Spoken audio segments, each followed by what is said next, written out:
Hello friends, welcome to my இன்னைக்கு என்ன குழம்பு சேனல். இன்னைக்கு என்ன குழம்பு சேனல்ல நம்ம பார்க்க போறது ரொம்ப ரொம்ப ஹெல்த்தியான வாழைப்பூவை வச்சு ஒரு குழம்பு ரெசிபி தான் ஃப்ரெண்ட்ஸ் பண்ண போறோம். இது ரொம்ப ஆரோக்கியமான ஒரு குழம்பு. இது கண்டிப்பா நீங்க இதை செஞ்சு பாருங்க. வாரத்துக்கு ஒரு முறையோ இல்லைன்னா மாசத்துக்கு ஒரு முறையாவது இந்த மாதிரி ஒரு குழம்பு செஞ்சு பாருங்க. வாங்க இப்ப வீடியோக்குள்ள போகலாம். ஃபர்ஸ்ட் ஒரு பேன் எடுத்துக்கோங்க. இதுல ஒரு டீஸ்பூன் அளவுக்கு எண்ணெய் சேர்த்துக்கோங்க. எண்ணெய் அதிகமா வேணாம், ஒரு டீஸ்பூன் எடுத்துக்கோங்க. ஒரு 8 சின்ன வெங்காயத்தை இதில் ஆட் பண்ணிக்கலாம். இதை லைட்டாக வதக்கிட்டு அது கூடவே ஒரு அரை டீஸ்பூன் அளவுக்கு மிளகும், ஒரு டீஸ்பூன் அளவுக்கு சீரகம், 1/4 டீஸ்பூன் அளவுக்கு வெந்தயம், ஒரு டீஸ்பூன் அளவுக்கு முழு தனியா ஆட் பண்ணிக்கோங்க.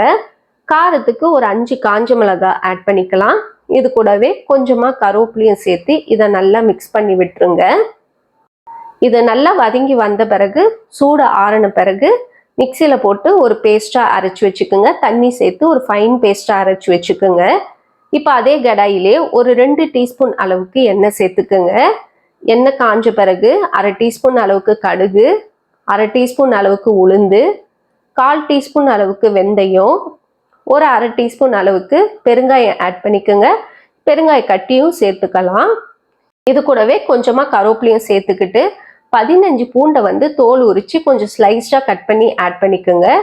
பூண்டு ஓரளவுக்கு வதங்கின பிறகு ஒரு 15 சின்ன வெங்காயத்தையும் நான் ஒன்றும் பாதமாக கட் பண்ணி வச்சுருக்கேன்.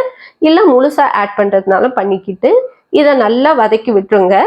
நல்லா கலர் சேஞ்ச் ஆகி வரணும். இந்த மாதிரி கலர் சேஞ்ச் ஆகி வந்த பிறகு ஒரு தக்காளியை ஆட் பண்ணிக்கலாம். தக்காளியை சேர்த்துட்டு தக்காளி நல்லா வதங்கி வரணும். நல்லா குழைய வதங்கி வந்த பிறகு நான் இன்னைக்கு ஒரு பாதி அளவுக்கு வாழைப்பூவை ஃபர்ஸ்டே பொடியாக கட் பண்ணி மோரில் ஆட் பண்ணி வச்சுக்கலாம். இல்லைன்னா வெறும் தண்ணியில் கூட சேர்த்து வச்சுக்கிட்டிங்கன்னா கருப்பாகாமல் இருக்கும். இப்போ இந்த வாழைப்பூவை கொஞ்சம் தண்ணி இல்லாமல் இதில் ஆட் பண்ணிடுங்க. ஆட் பண்ணிவிட்டு மிக்ஸ் பண்ணி விட்டுடலாம். இந்த வெங்காயம் தக்காளியோட வாழைப்பூ நல்லா மிக்ஸ் ஆகி வரணும். இப்போ இதெல்லாம் நம்ம அரைச்சி வச்ச பேஸ்ட்டை ஆட் பண்ணிக்கலாம். அந்த மிக்சிலேயே ஒரு அரை கப் அளவுக்கு தண்ணி சேர்த்து ஆட் பண்ணிக்கோங்க.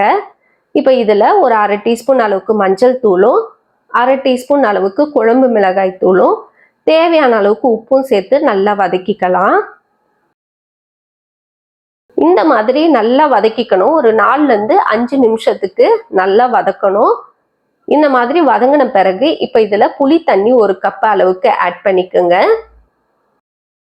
இப்போ இந்த புளி தண்ணியை சேர்த்துட்டு மிக்ஸ் பண்ணி விட்டுருங்க. இது நல்லா ஒரு கொதி வரணும். புளி தண்ணியோடைய பச்சை வாசனை போகிற அளவுக்கு இது நல்லா கொதிக்கணும்.